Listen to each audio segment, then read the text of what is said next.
பழமை வாய்ந்த கோவில்களை பாதுகாப்பதில் ஒன்றிய தொல்லியல் துறை அக்கறை காட்டுவது இல்லை என்று ஹைகோர்ட் கண்டனம் தெரிவித்திருக்கிறது. ஒன்றிய தொல்லியல் துறை கல்லறைகளை பாதுகாக்கவே இருப்பதாக தெரிகிறது என்று உயர்நீதிமன்ற மதுரை கிளை கண்டனம் தெரிவித்திருக்கிறது.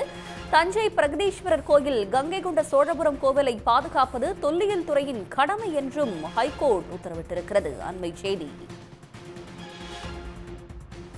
தஞ்சை பெரிய கோவிலில் உள்ள இந்திரன் சன்னதியை பராமரித்து ஆராதனை செய்து வழிபட நடவடிக்கை கோரிய மனு விசாரணைக்கு வந்த நிலையில் ஒன்றிய தொல்லியல் துறை, கோவில் நிர்வாகம் மற்றும் அரசு பதில் மனு தாக்கல் செய்ய உயர்நீதிமன்ற மதுரை கிளை உத்தரவிட்டிருக்கிறது.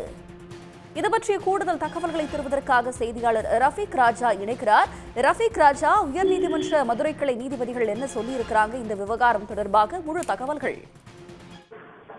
நிச்சயமாக தூத்துக்குடி மாவட்டத்தைச் சேர்ந்த கோவில்பட்டியைச் சேர்ந்த சின்ராஜ் என்பவர் உயர்நீதிமன்ற மதுரை கிளையில் ஒரு பொதுநல வழக்கினை தாக்கல் செய்திருந்தார். அந்த பொதுநல வழக்கின் முக்கிய சாராம்சம் என்பது, உலக பிரசித்தி பெற்ற தஞ்சை பெருவுடையார் கோவில் கிபி 1010ஆம் ஆண்டில் கட்டப்பட்டது.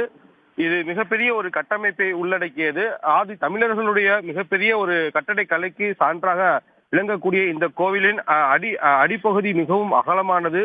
மேற்கு முகத்தின் வலதுபுறத்திலும் கீழ்மட்டத்திலும் இந்திரனுக்கு துணை சன்னதி உள்ளது. சோழ மன்னன் ராஜராஜ சோழன் மக்களுக்கு இந்திரனை வணங்கி காலை மாலை பூஜைகள் செய்து விழாவை கொண்டாடியுள்ளனர். அதற்கான பல்வேறு சான்றுகளும் உள்ளது. இந்நிலையில் கடந்த 40 ஆண்டுகளுக்கு மேலாக இந்திரன் சன்னதி பூட்டியே கிடக்கின்றது. இன்று வரை இதற்கான கால பூஜைகள் செய்வதில்லை. எனவே இந்த இந்திரன் சன்னதியை உடனடியாக திறந்து கால பூஜைகள் செய்து வழிபாடு நடத்துவதற்கு அனுமதி வழங்க வேண்டும் என்றுதான் உயர்நீதிமன்ற மதுரை கிளையில் இந்த மனுவினை தாக்கல் செய்திருந்தார். இந்த வழக்கு இன்று நீதிபதிகள் சுப்பிரமணியன் மற்றும் விக்டோரியா கௌரி ஆகியோர் அடங்கிய அமர்வில் விசாரணைக்கு வந்தது. விசாரணையின் போது விசாரணை செய்த நீதிபதிகள் இந்த வழக்கில் பல்வேறு கருத்துக்களை தெரிவித்துள்ளனர். குறிப்பாக தமிழக அரசு சார்பாக ஆஜரான வழக்கறிஞர், இந்த சன்னதி தற்போது பூட்டப்பட்டுள்ளது, சிலைகள் இருப்பது குறித்து உரிய விவரம் கேட்டுதான் நீதிமன்றத்தில் தெரிவிக்க முடியும் என்று தெரிவித்திருந்தார். இதனைத் தொடர்ந்து கருத்துக்களை தெரிவித்த நீதிபதி, குறிப்பாக ஒன்றிய தொல்லியல் துறை பழமை வாய்ந்த கோயில்களை பாதுகாப்பதில் போதிய அக்கறை காட்டுவதில்லை. இதிலும் குறிப்பாக அரியலூரிலிருந்து தஞ்சாவூரும் செல்லும் சாலையில் பிரசித்தி பெற்ற பிரகதீஸ்வரர் கோவில் உள்ளது. தற்போது அதற்கு அருகாமையிலேயே தேசிய நெடுஞ்சாலை அமைப்பதால் அந்த கோவிலுடைய பாதுகாப்பு என்பது கேள்விக்குறியாகி உள்ளது. தேசிய நெடுஞ்சாலைகளை ஒன்றிய தொல்லியல் துறையை பொறுத்தவரை கல்லறைகளை பாதுகாக்கக்கூடிய ஒரு அமைப்பாகத்தான் செயல்பட்டு வருகிறது.